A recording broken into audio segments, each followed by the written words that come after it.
رمضان کا مہینہ بہت ہی برکت والا، بہت ہی رحمت والا مہینہ ہے۔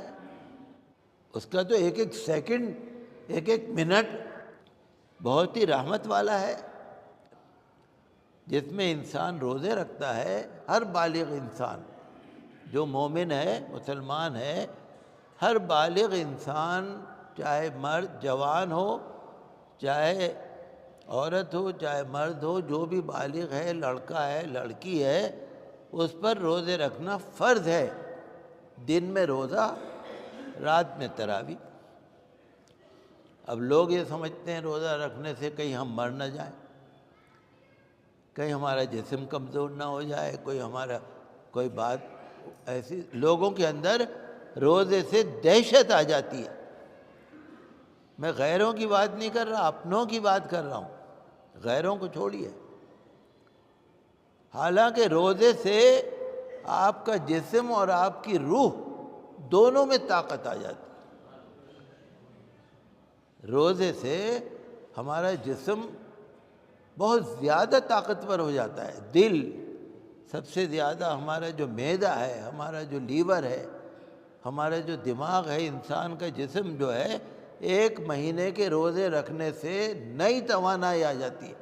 12-15 سال کے بچے، 10 سال کے بچے روزہ رکھ لیتے ہیں۔ تو اب آپ دیکھیں گے نا، تو زیادہ تر لوگ جو ہیں مسلمان، اللہ ماشاء اللہ، زیادہ تر لوگ جو ہیں کوئی سروس کی وجہ سے، کوئی کسی وجہ سے روزے چھوڑ دیتے ہیں لوگ، جو جوان ہیں، نوجوان ہیں۔ تو ہمیں اپنے آپ تو روزہ رکھنا ہی ہے، اپنے بچوں کو ترغیب دینی ہے۔ ماشاءاللہ آپ تو لوگ یہاں بیٹھے ہیں، آپ کے یہاں کا تو ماحول اچھا ہوگا، لیکن میں جنرل مسلمانوں کی بات کر رہا ہوں کہ قرآن شریف کی تلاوت، رات کو تراویح پڑھنا سنت مؤکدہ ہے پورے مہینے رمضان۔ تو اس کی طرف لگانا لوگوں کو، یہ بہت بڑی آج کی بہت بڑی کامیابی ہے۔ اور اگر ہم نہیں لگا پائیں گے تو اللہ تعالیٰ کی یہاں پھر ہماری پکڑ ہے۔ آپ اگر روزہ رکھ لیں گے اور آپ کے بچے روزہ نہیں رکھیں گے، پکڑ ہے، گناہ ہے کہ بھئی تم نے اپنے بچوں کو دین سکھایا ہی نہیں۔ ہمیں پورے دن، پوری رات عبادت میں گزارنی ہے، دعا میں گزارنی ہے، استغفار میں گزارنی ہے۔ پورا مہینہ جو بیمار ہے، یہ بیماری بڑھنے کا ڈر ہے۔ کچھ تو بیماریاں ایسی ہیں جن لوگوں کو ڈاکٹر کہہ دیتے ہیں بھائی ہر 2 گھنٹے میں پانی پینا ہے، آپ کو یہ دوا کھانی ہے، صبح دوا کھانی ہے، دوپہر کو کھانی ہے، شام کو کھانی ہے۔ اگر کوئی دیندار اور مذہب کو سمجھنے والا ڈاکٹر ہے، اگر وہ آپ کو سجیسٹ کر رہا ہے، بتا رہا ہے کہ بھئی دوا ضرور کھاؤ، ورنہ تمہاری بیماری بہت بڑھ جائے گی، پریشانی بہت بڑھ جائے گی، تو ہمارا دین اسلام جو ہے نا، یہ دین فطرت ہے۔ اللہ نے فرمایا ٹھیک ہے، اگر بیماری بڑھ جائے گی تو آپ رمضان المبارک میں روزہ نہ رکھو، جب آپ کو تندرستی ہو جائے بعد میں روزہ قضا کر لو۔ عورتوں کی شرعی مجبوریاں ہوتی ہیں، ان کو بھی یہی ہے کہ آپ رمضان میں روزہ چھوڑو، بعد میں قضا کر لو۔ اور جو بیچارہ بہت ہی بیمار ہو،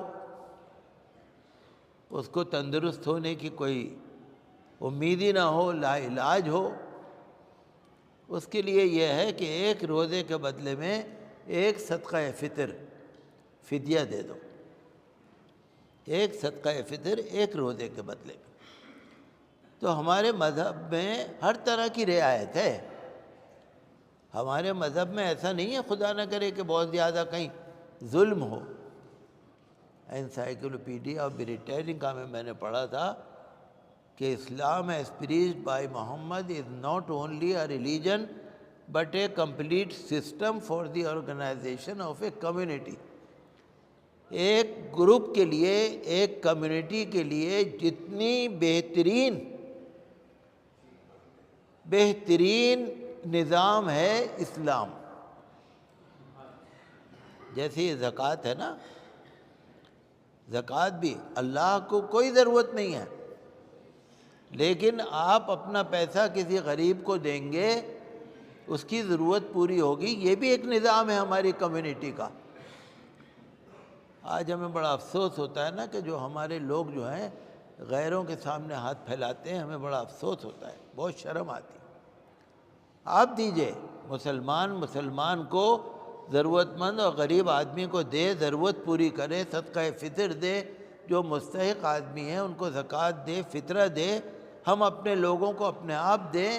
ہمارا اللہ یہی چاہتا ہے۔ ہمارے لوگ دوسروں کے سامنے ہاتھ پھیلائے، اللہ یہ نہیں چاہتا۔ ہم لوگ سب روزے رکھیں، ہم لوگ سب تراویح پڑھیں، ہم لوگ سب قرآن شریف سنیں، ہم لوگ اللہ کی خوب عبادت کریں، دعا کریے آپ۔